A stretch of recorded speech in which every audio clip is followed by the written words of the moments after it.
Hey, what's up? This is Chosen, and this video is going to be a first reaction to the Vergumkaar fusion going live, everything you need to know, and what I kind of feel about it, all wrapped up in one video. So, let's get into it.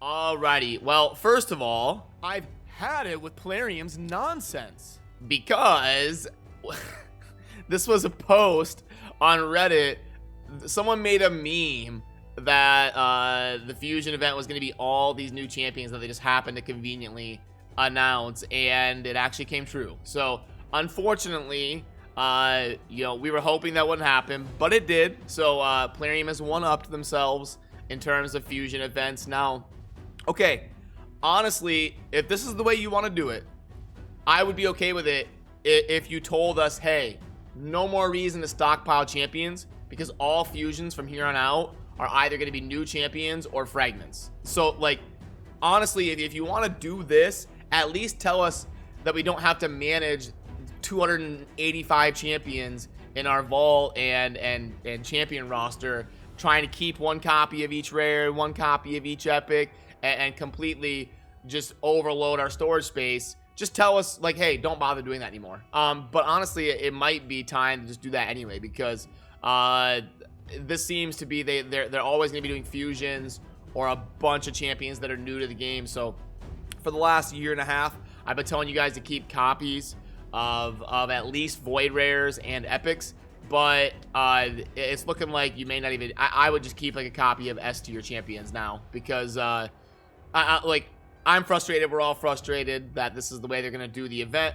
I'm not going to get too ranty until I see how the events are going to be structured. If we pull up the news here, because okay, so at least like you can get Fayne straight out from an event, and I'm gonna save my full rant mode until I see how realistic it is to get these epics. The unfortunate thing is you can't get Tuhawk from an event straight out. You have to fuse Tuhawk. So if you're okay, so what should you go for, and should you go for it?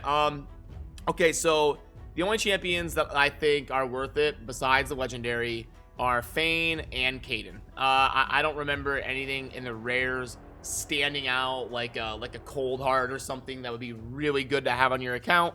Let me know if you disagree, but I don't remember any of the rares being like account changing or like make sure you have them. Sure, there's a couple of them that seemed handy in like faction wars and maybe situationally here and there, but I didn't see a rare that was worth really making sure you get. But Fayne and Kaiden are probably two epics that are worth focusing on, and Fayne is a beast in the clan boss. Unfortunately, Fayne's stats have come live, and and they're pretty bad, like the base stats. So it's gonna be really hard to keep Fayne alive. Those base stats are super low. 727 defense and 13,700 for an epic on the HP and the defense. It's going to be really, really hard to keep her alive for a long time in the clan boss. But obviously, she'll be S tier for like probably unkillable comps and Vizier comps. But outside of that, if you don't have like a Valk placing shield or something, going to be really hard to keep her alive in those like early to mid game clan boss fights when you don't have a perfect setup around her. But in terms of her in general, I can at least put up with that as a trade-off, because her kit is pretty insane outside of her toughness. And the other one I was talking about was Kaiden here. Now, Kaiden looks pretty cool. Definitely the other epic that I would focus on besides Fayne. He's got the A1 that places Provoke. You can get that booked up to a 30% chance, and he scales with defense, which those champions are always cool. And then the A2 is going to be an AoE on a 3-turn cooldown that you can book to a 100% chance of the big decrease attack. So that's definitely cool. And then we got a revive 2 random allies with 50% HP and increased defense, and we can get that to a 4-turn cooldown. So Kaiden definitely has good value and good utility, especially for faction wars and early to mid game dungeon progression, and even maybe in the early to mid game arena. Basically anywhere but like the clan boss, he will at least have some pretty decent utility. And then, in terms of the legendary, the feature of the fusion event, Vergumkaar, so should you go for it or not? Okay, here's the thing. If you're an endgame player with a good account and you're a decent spender, yeah, you should go for a legendary whenever you can. But understandably, the way this event is structured, it's probably going to be really hard for some of you out there that are early to mid game and don't spend a whole lot on raid, which is understandable, and we give them that feedback, but as you see, I don't know if it's listened to. So unfortunately, this fusion is probably going to be something that in terms of going for the legendary champion is going to be only people that have pretty solid accounts already and spend a decent amount of money. For the rest of the players out there, I would say go for Fayne and Kaiden, the two epics, and probably, I mean guys, don't kill yourself going for Vergumkaar. Like, it's not like it's Valkyrie or some Krisk. It's like Vergumkaar looks solid, and I would my recommendation is always to go for a legendary if you can, but don't break your back doing it. It's not like this is gonna completely change your account. He'll be something handy to have. We don't know the exact mechanics of the Doom Tower, so he may be really good there. We won't know. There may be another clan boss that comes out, the Hydra or something that places provoke.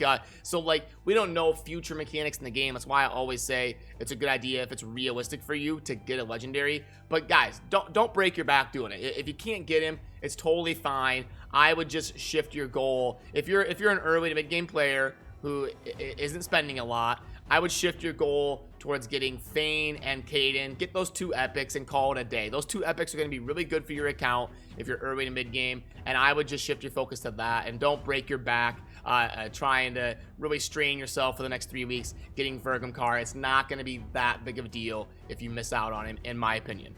But I know you're frustrated about it. I am too. I obviously would have structured it differently. If it was up to me, I would have had at least half the champions be champions that have existed in the game for a few months. That way people have an incentive to manage their champions and manage their vault and manage their space, and then they get rewarded for doing that. But it looks like that's not going to be rewarded. So I agree with you. I'm with you.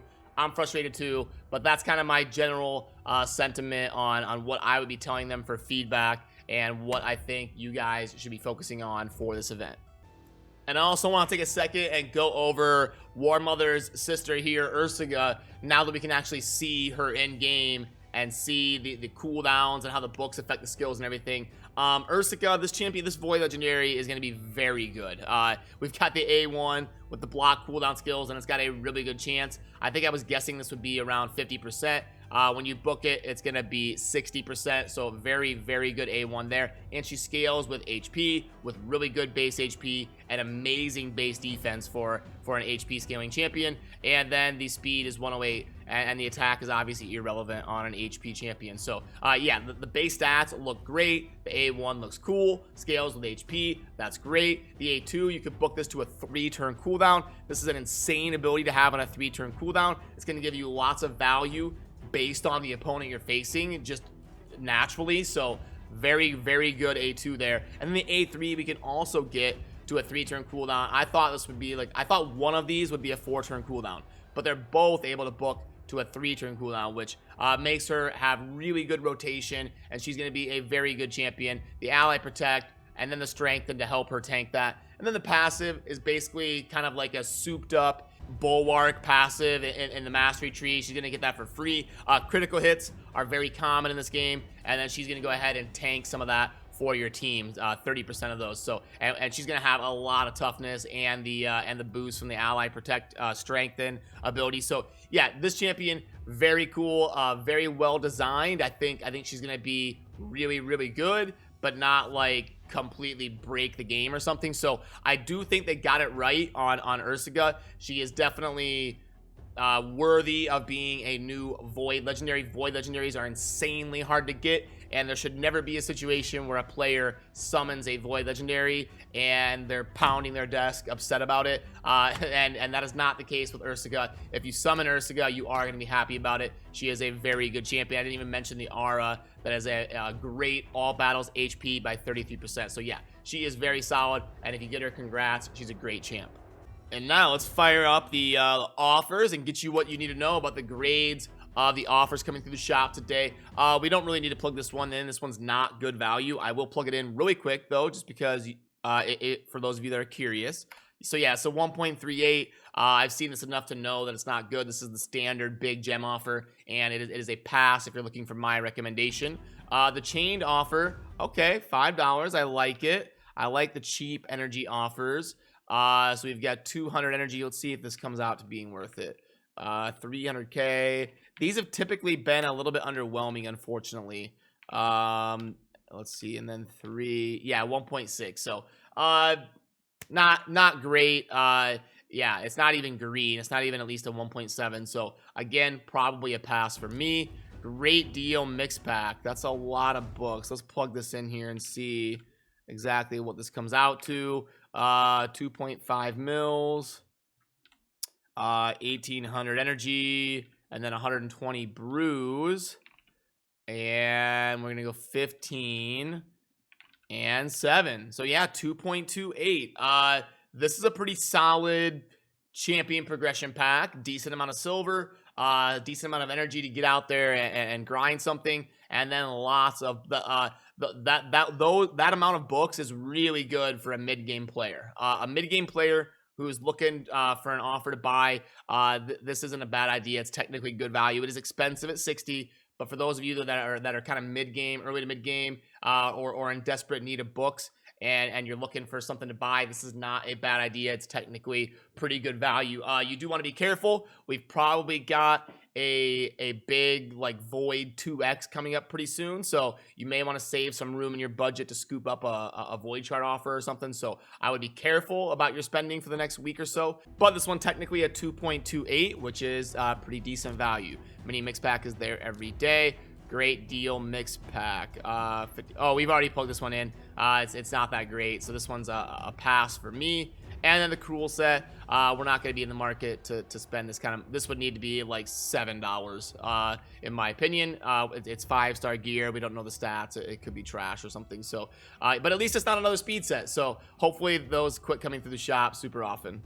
But yeah, guys, that's kind of the first reaction video about the Vergumkaar fusion going on. Just to really quickly wrap up, for most of you out there, I would probably recommend going for Fayne and Kaiden and calling it a day. For those of you that are endgame, have pretty developed accounts, and don't mind spending a little bit of money, then go for Vergumkaar, because it's never a bad idea to acquire legendaries if it's realistic for you to do so. But don't break your back out there trying to go for the fusion. It's totally cool to go for Fayne and Kaiden and call it a day. I think that's a good route for most of you to kind of go about it. So yeah, guys, I know you're frustrated. I am too. I'm totally against them structuring this fusion this way. So it is unfortunate that the meme did come true. But, you know, hey, what can we do? We can only kind of move forward and give them the feedback. I'll do my part to give them what feedback I can, that I totally disagree with the style of fusion, or at least let us know, hey, you don't have to keep duplicates anymore because this is how fusions are going to be. So at least give us some direction on how these are going to be done, because a lot of us out there feel like we're kind of wasting our time and space managing all these rares and epics and trying to keep a copy of everything, just to see it be worthless is definitely disappointing. But yeah, guys, anyway, I'm gonna head on over to stream, and let me know down below what you think about the fusion, if you agree with me about being frustrated, if you disagree with me, and what you're gonna be doing, going for Fayne, going for Kaiden, going for the legendary. I really enjoy reading what you guys say, because it helps me in providing them with feedback and learning what the community sentiment is in general. So yeah, guys, that's gonna do it. Thanks for watching. Have a good rest of your day. Peace.